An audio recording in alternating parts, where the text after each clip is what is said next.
চলমান যে কোটা আন্দোলন চলছে তা এখন আন্দোলন পর্যায়ে নেই। সারা বাংলাদেশের মানুষই কিন্তু এই আন্দোলনের সাথে যোগ দিয়েছেন, বাদ যায়নি ক্রীড়া সাংবাদিকরাও। তবে প্রশ্ন উঠেছে বাংলাদেশ জাতীয় দলের কিছু প্লেয়ারদেরকে নিয়ে, যারা এখন পর্যন্ত খুব একটা মাথাচাড়া দেয়নি। তাদের মধ্যে অন্যতম হচ্ছে মাশরাফি এবং সাকিব আল হাসান। দর্শকদের মনে একটাই প্রশ্ন, যেখানে সারা বাংলাদেশের মানুষজন এই কোটা আন্দোলনকে সমর্থন করছে, সেখানে একটা পোস্ট শেয়ার করেও সাকিব এবং মাশরাফি জনগণের পাশে দাঁড়ানোর সাহসটা দেখাতে পারেনি।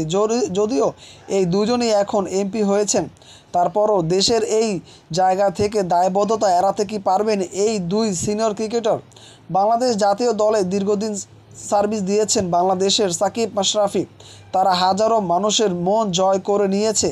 তবে কোটা আন্দোলনের যেই একটা কার্যকলাপ চলছে, সেইখানে এই দুজনের নীরবতা বাংলাদেশের মানুষজনকে অনেক বেশি হতাশ করেছে। এখন বাংলাদেশের মানুষজন তাদেরকে বয়কটের ডাক দিয়েছে। প্রশ্নের জায়গা হচ্ছে, সাকিব মাশরাফি কেন আসলে চুপ থেকে গেছে তা হয়তো সবারই জানা, কিন্তু বাংলাদেশের এই ক্লান্তি লগ্নে তারা কীভাবে চুপ থাকতে পারে? ক্রীড়া অঙ্গনের প্রিয় চেনা মুখ রিয়াসাত আজিম, তিনিও মাশরাফি এবং সাকিবকে বয়কটের আহ্বান জানিয়েছে। অপরদিকে বুয়েটের স্টুডেন্ট মাশরাফিকে তো একেবারে ধুয়ে দিয়েছে। বাংলাদেশের এমন পরিস্থিতিতে কিভাবে তারা চুপ থাকতে পারা, তা এখন হাজারো জনতার প্রশ্ন। এমতো অবস্থা তাদেরকে আসলে বয়কট করা উচিত নাকি সাধুবাদ জানানো উচিত, প্রশ্নটা আপনাদের কাছে রয়ে গেছে। তবে মাশরাফি এবং সাকিব একেবারের জন্য দায় এড়াতে পারে না।